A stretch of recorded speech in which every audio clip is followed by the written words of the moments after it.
April 20th, 1989, a cold night on Highway 200 near Circle, Montana. 37-year-old Patricia Meehan, a former flight attendant turned ranch hand, had spent the day on her parents' farm.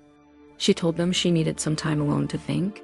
She'd been struggling, feeling directionless, lost in life. At 8:15 p.m., Patricia got into her gray 1987 Toyota Corolla and drove east toward the Montana-North Dakota border. It would be her last confirmed journey. The collision. At about 10:15 p.m., near mile marker 98, another driver, a woman named Peggy Bowler, saw headlights in her lane. Patricia's car was coming straight toward her. The two vehicles clipped bumpers, spinning both cars across the road. When Peggy got out, shaken but unhurt, she saw Patricia standing silently beside her own car. Patricia didn't speak. She just stared, a blank, distant expression, as if she were looking through her. Then, without a word, Patricia turned, climbed a small fence, and walked into the open field.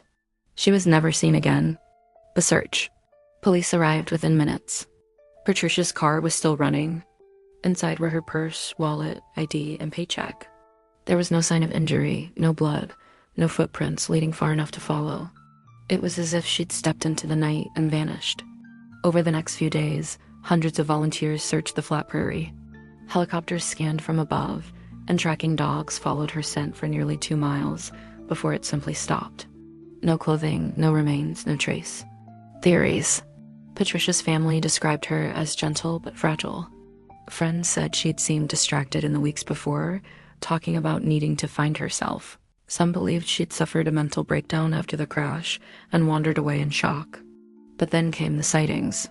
Within weeks, dozens of people across Montana, Washington, and even Seattle reported seeing a woman who looked just like Patricia, often dazed, hitchhiking or quietly sitting alone in diners. A waitress in South Dakota swore she served her breakfast.